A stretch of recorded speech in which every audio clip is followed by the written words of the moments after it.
La verdad que hoy está agradable, esperemos que siga así, pero por lo que estamos escuchando... Calorcito. No viene calorcito, así que bueno. Bueno, Samuel, obviamente el tema de la semana, y seguramente que se va a seguir durante los próximos días, tiene que ver con coronavirus, ¿no? No solamente como senador, sino también como doctor, te pregunto, ¿vamos por el camino correcto? ¿Las medidas que se tomaron ayer, tanto provinciales como nacionales, te parece que es lo correcto? La verdad que sí, creo que en principio me parece que yo estuve como director de salud cuando se desató lo que fue la gripe porcina, y se transformó después en el H1N1, y la verdad que empezamos en esta situación. La verdad que trabajando y empezando a tomar medidas de aislamiento social, que son las que tenemos en mano, porque no existe medicación hoy día, digamos, efectiva o vacunación efectiva contra esta pandemia, contra este virus. Es un virus nuevo, por lo tanto el cuerpo humano no tiene defensas ni está preparado para defenderse, por lo tanto... en esta primera etapa de la enfermedad seguramente vamos a tener un grado de propagación muy importante, pero a ver, y esto un poco por lo que uno está viendo a raíz de las redes sociales, de las cadenas de WhatsApp. Ayer escuché una palabra que en esa época no había escuchado yo, que es la infodemia, o las fake news, digamos, que agravan la situación, ¿no? Entonces, hoy uno escucha redes sociales, cadenas de WhatsApp, que en forma irresponsable transmiten miedo a la población, y que uno, creo que es lo más importante, porque yo primero soy bioquímico por ahí para aclarar la situación, he tenido experiencia en el campo sanitario por mi actividad en los centros de salud y por supuesto por mi profesión, pero... Lo que más le temo yo no es tanto a la enfermedad en sí, en cuanto a las consecuencias, que seguramente vamos a tener que trabajar en ello, y muy fuerte y muy duro todos los actores sociales, sino en el grado de miedo que se genera a través de las redes, a través a veces de algunos medios de comunicación, a través de estas cadenas de WhatsApp, donde la población termina, inclusive veía comentarios en redes sociales con gente que está como caso sospechoso, con comentarios violentos, de miedo, evidentemente, pero que no conducen a nada bueno. Creo que la población tiene que confiar en que se están tomando las decisiones que se necesitan, que no se van a tomar todas juntas seguramente, porque esto se tiene que ir escalando y se tiene que ir tomando las decisiones a medida que la enfermedad va evolucionando, y que obviamente vamos a tener coronavirus en Argentina, no sabemos en qué impacto, a cuánta población va a afectar, pero lo vamos a tener circulando, como hoy día, y ya casi nadie se asombra. Tenemos circulando el H1N1 en las épocas estacionales, y muchas veces se hacen diagnósticos y bueno, no se reportan en los medios de comunicación como se reportaban antes. Probablemente esto va a requerir mucho trabajo de los equipos de salud, y sobre todo mucha paciencia de la población, mucho ocuparse, que esto es importante tenerlo claro, porque nos preocupamos, nos asustamos y esto no generamos nada, salimos corriendo al supermercado porque vemos que en otros países del mundo falta mercadería.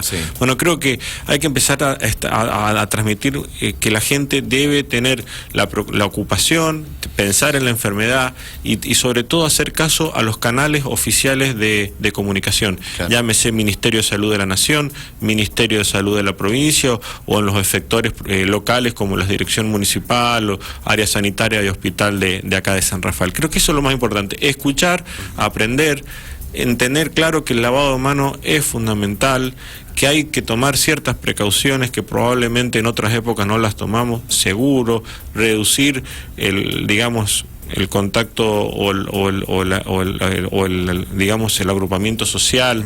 Seguramente vamos a tener que pensar en eso un tiempo hasta que tengamos, que estabilizar la enfermedad. Seguramente habrán que tomar algunas medidas, pero obviamente confíen que vamos a estar trabajando. Digo vamos porque uno se siente parte, pero en realidad que los equipos de salud van a estar trabajando para que la enfermedad tenga el menor impacto posible. que va a llegar, o sea, no tenga claro la población que esta enfermedad va a llegar. Y sí. Entonces, no podemos estar asustados si llega o no llega. Tenemos la certeza que de alguna u otra manera va a llegar. Lo que tenemos que estar es ocupados en que tenga el menor impacto posible, cuidar a nuestros ancianos. Evidentemente, si bien todavía no hay un estudio muy profundo, evidentemente el grupo más atacado, más afectado son nuestros adultos mayores. Sí. Bueno, ocuparnos de ellos, tratar de evitar que se expongan a las enfermedades respiratorias, de que por sí para ellos son complicadas. Recordemos que el H1N1 tiene mucha más mortalidad, que la gripe A tiene mucho más, las influenza A y los incisionales respiratorios en grupos etarios como los menores también tienen mucha incidencia, y esta tiene por supuesto un grado de propagación muy importante, y se está discutiendo el grado de mortalidad o de afectación, digamos, que puede hacer daño a la población. En algunos casos es más baja, en otros más altas, pero siempre, aún teniendo en cuenta el mayor de los números, sigue siendo una mortalidad baja, inferior a la inclusive la H1N1. Con respecto, yo le consulto, ¿no?, desde mi ignorancia y también desde su profesión en cuanto a ser bioquímico. Todo va al Malbrán, ¿cierto? La pregunta es, ¿por qué siempre va todo ahí? O sea, ¿por qué no se hace? Quizás sea porque es más nacional, ¿no? Porque es algo público, pero también hago extensiva, ¿no?, la pregunta de ¿por qué tardan tanto quizás estos estudios? Primero, son estudios moleculares, en general llevan un tiempo de procesamiento, sin contar obviamente la logística, enviar la muestra hacia el Malbrán, y obviamente eso ya lleva una cantidad de horas que consume, no es lo mismo, digamos, las distancias y la logística de Mendoza, desde San Rafael o Córdoba a Buenos Aires, y obviamente eso genera ya una cadena de tiempo importante. Obviamente que como estos estudios son generalmente de biología molecular o como se han empezado a hacer, o proteómicos, generalmente, y son en primera instancia no estandarizados por la industria, no cualquier laboratorio los tiene. Bien. Entonces, en general, primero se hacen, digamos, como reacciones que son diseñadas en los institutos más complejos. Por ejemplo, se secuencia cadenas de proteína o cadenas de ADN de cada virus, y eso obviamente está hecho en lugares donde la tecnología permite hacerlo. Una vez que estos reactivos, que primero son además muy caros, muy costosos, y que seguramente los debe centralizar gente que está especializada, o sea, yo soy bioquímico, pero no tengo la capacidad ni la expertise para hacer este tipo de reacciones. Obviamente que hay gente que está muy especializada en esto, y obviamente ante unos casos donde necesitamos tener certeza, donde necesitamos tener con una confirmación, lo hace gente que está especializada en el tema, y en este caso está en el Malbrán. También Mendoza tiene sus laboratorios. Obviamente se está trabajando, ayer lo anunció el gobernador, en lograr que esos reactivos que están centralizados en el Malbrán después se recentralicen en laboratorios de referencia que generalmente hay en Córdoba, en Mendoza, en los lugares, digamos, en las ciudades donde el desarrollo de la medicina está es muy importante. Mendoza realmente es una capital en este tema, y obviamente seguramente se van a empezar a hacer en Mendoza, obviamente cuando se hayan puesto lo que se dice en el laboratorio a punto las técnicas en cada uno de los lugares. Hay que validar para que realmente el resultado que salga sea el resultado correcto y seguro en este tipo de cosas, porque es muy poco el margen de error por los tiempos que lleva, como usted bien dice, ¿no? Ya lleva una demora, y uno necesita un diagnóstico rápido y certero. Entonces, en este tipo de cosas seguramente se van a poner a punto, y en breve se van a estar haciendo en distintos lugares de referencia, y seguramente el año que viene o en los posteriores se va a hacer estandarizado al resto de los laboratorios, inclusive públicos y privados. Esto termina siendo, la industria lo termina realmente haciendo, pero como es algo muy nuevo, los desarrollos se tienen que poner a punto en lugares de avanzada. Bien, estamos con Samuel Barcudi en este momento en los estudios de Dial Radio TV, lo podés ver en dialradio.tv, en diariomendozasur.com, senador provincial por el PJ Mendoza. Hay muchos proyectos, le cambiamos de tema. Cambiamos, vamos a otra parte, vamos a algo más cercano. Hablábamos fuera de aire, ¿no?, sobre algunos proyectos que tienen que ver con techos verdes, con construcciones, con, digamos, algo ecológico, para ser más exacto, y ayudando al medio ambiente. ¿Qué nos puede contar de algunos de ellos? Bueno, en estos días hemos estado presentando 2 iniciativas que apuntamos precisamente al cuidado del medio ambiente, a tomar responsabilidad sobre los residuos que estamos generando y el impacto que ellos tienen sobre nuestro planeta. En este sentido, bueno, hay 2 proyectos. Uno, hablamos de techos o terrazas verdes, lo que se identifica como islas de calor, que son las ciudades con densidad poblacional elevada, donde hay asfalto, edificios que generan, primero producen estas ciudades o islas de calor, que son las ciudades son las que más consumen recursos naturales y solo ocupan el 2% de la superficie del planeta. Fíjese, estamos hablando que producen el 60% del anhídrido carbónico, que genera el efecto invernadero que hoy estamos viviendo, vemos en nuestra montaña, vemos en nuestro clima, y realmente no estamos dándole las soluciones que necesita, digamos, nuestra tierra. En esto hay varias iniciativas, nosotros lo hemos visto y lo hemos estudiado en algunos casos en Europa, sobre todo Copenhague, que es una de las ciudades que ya ha implementado el esquema de utilizar como fuente de incentivo el Estado para que se construyan edificios con terrazas verdes, techos verdes. Nosotros lo hemos planteado desde los edificios del Estado, todas las construcciones y edificaciones nuevas, que sean edificios, por supuesto, digamos, por departamentos, y que se vaya ampliando al resto de las construcciones en la medida que se pueda, y que se vaya logrando, digamos, adhesiones de los municipios, que son también los que tienen los códigos de construcción. La idea es que el Ministerio de Obras tenga un sistema de incentivos a través de impuestos, a través de bonificaciones, para que obviamente a la hora de construir sea posible hacer este tipo de edificaciones. Que las ventajas, hablamos de la aislación térmica, hablamos de la absorción, por supuesto, de gases de efecto invernadero, de la generación de oxígeno, y obviamente de una estética también urbana, donde se ve que cambia absolutamente al agregar en lugares en donde, por ejemplo, una terraza abandonada, donde generalmente hay cachivaches en algunos lugares, sí, o se le agrega una estética diferente y se pueden utilizar como lugares de esparcimiento o de relajación, por decirlo de alguna forma. O sea, tiene muchos efectos, no solo desde el punto de vista ambiental, sino también desde el punto de vista, digamos, de habitabilidad. Por eso la ONU, inclusive a través de su sección de ONU Habitat, lo está impulsando también. Y por otro lado, trabajamos en, obviamente, algo que ha hecho el municipio de Rivadavia, y que creo que hay que avanzar en esto, que es la utilización de ladrillos en base a restos de botellas, digamos, de los envases PET, de las botellas plásticas.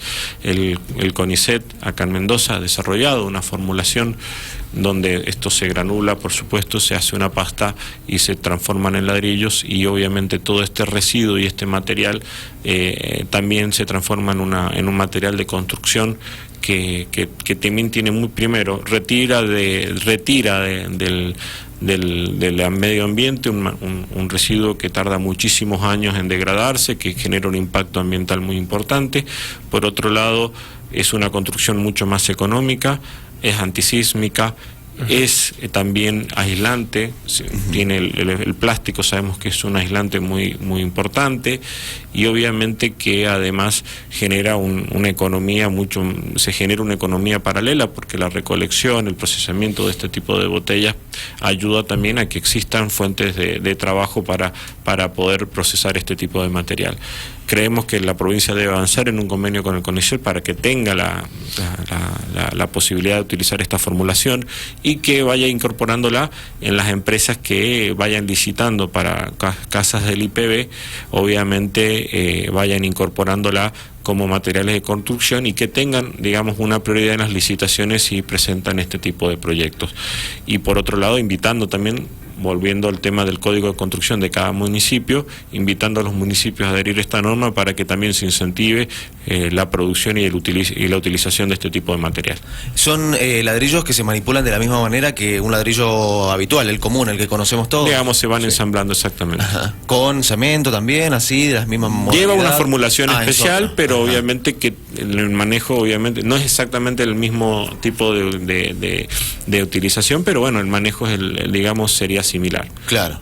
O sea, sí, obviamente cumple el mismo fin que cualquier es otro el mismo ladrillo. es el mismo fin, nada más que se pueden incorporar inclusive en divisiones interiores, o sea, hay distintas formas de incorporarlo. Podemos hacer estructuralmente casas de ladrillo normal, digamos del conocido, que también genera un impacto ambiental muy importante y lo vemos en la zona, y por otro lado podemos utilizar las divisiones internas con este tipo de construcción, ¿no? Entonces de esa manera, vuelvo a repetir, estamos retirando un elemento que genera un impacto ambiental. A ver, y uno se cansa de verlo, uno va a dar una vuelta al valle y en el paredón, en el lago, ve la acumulación de este tipo de botellas, y hay que empezar a ver distintas estrategias para retirarlas del medio ambiente, ¿no?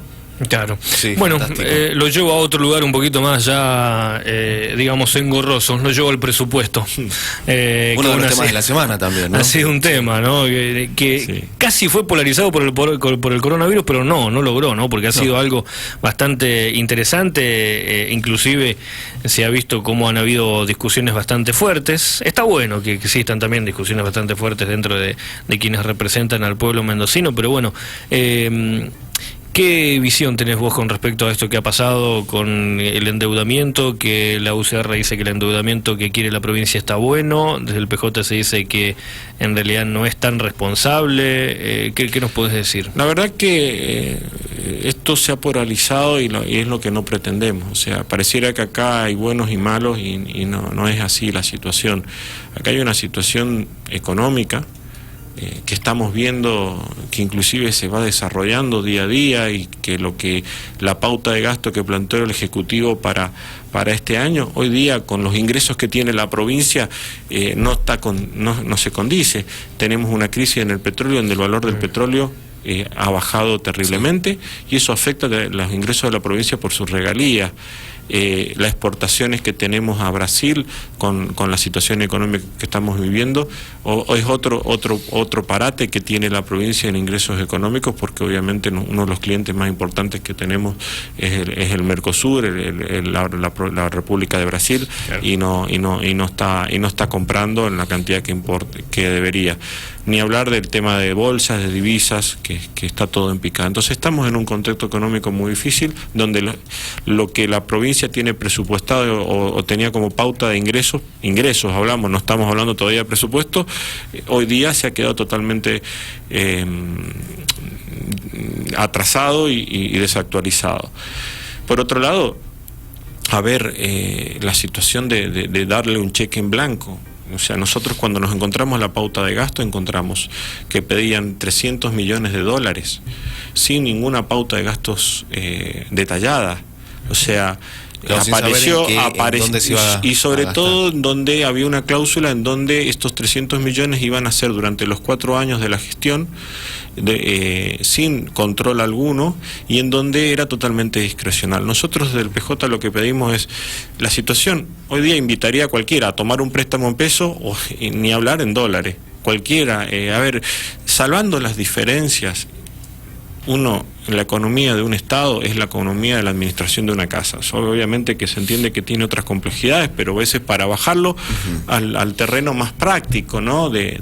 Porque a todos nos cuesta entender la pauta de gasto de un Estado, de una provincia o de la nación. Entonces hay que tratar de explicarle al vecino, al mendocino, obviamente tratando de hacer ejemplos prácticos. Y uno hoy no podría ir al banco a tomar un crédito en dólares.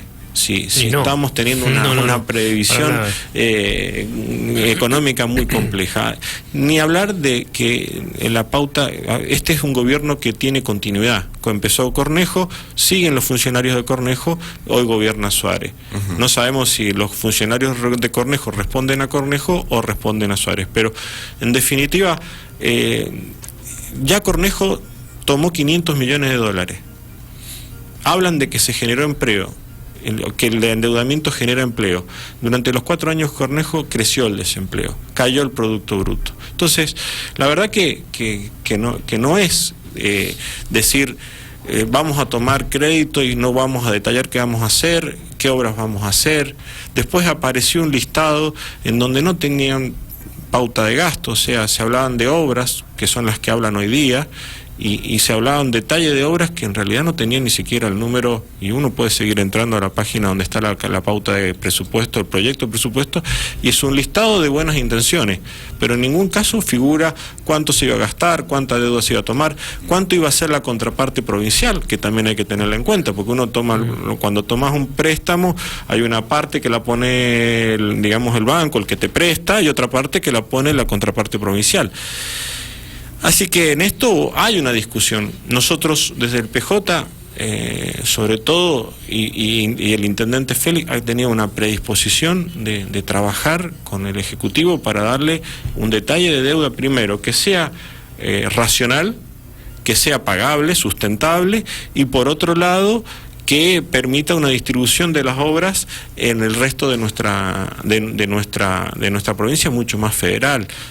San Rafael, dentro del esquema de obras, solo impacta el 7%.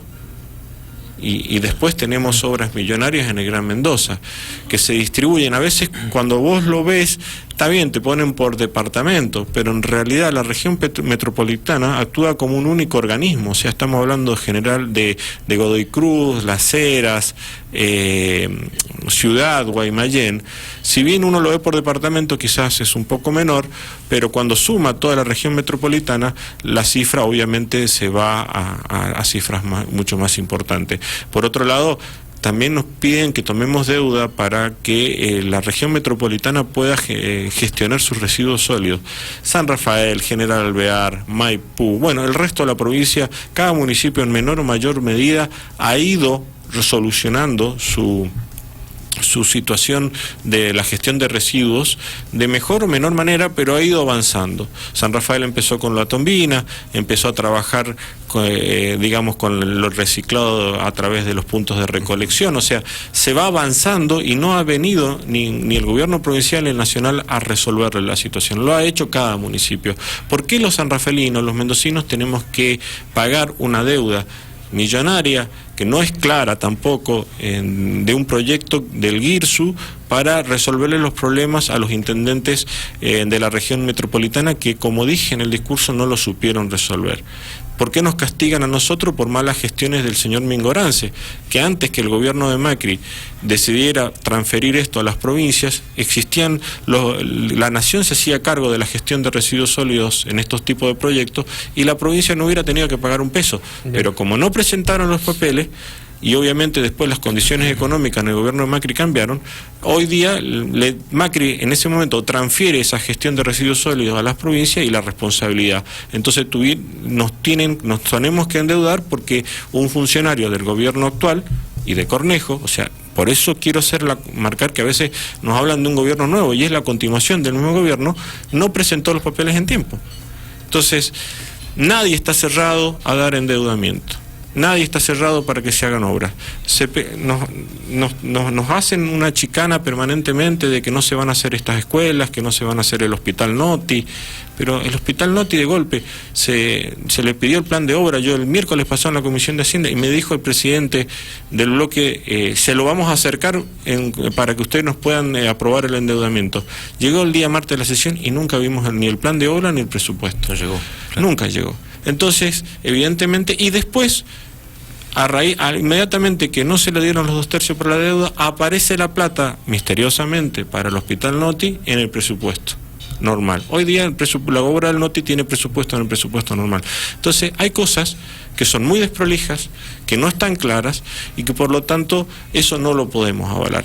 Si el gobernador Suárez va a trabajar en un plan de obras, en una ley de obras, y nosotros tenemos que estudiarla y que él le va a asignar los recursos y lo va a presentar, digamos, con el detalle que corresponde, seguramente el intendente Félix, los intendentes del PJ, los legisladores del PJ vamos a estar acompañando esta decisión, porque lo que más queremos es que se hagan obras para nuestro departamento. Vamos a pelear como legisladores para que ese 7% que representa el departamento de San Rafael sea el 10, el 15, lo que más podamos sacar, pero que sea mucho más federal de lo que está hoy día pensado, ¿no? Gracias, senador. Muchísimas gracias por su usted. Tiempo y bueno, por acercarse tan temprano. Lo hacemos la verdad siempre. que un gusto, porque uno está por ahí un poco más lúcido incluso.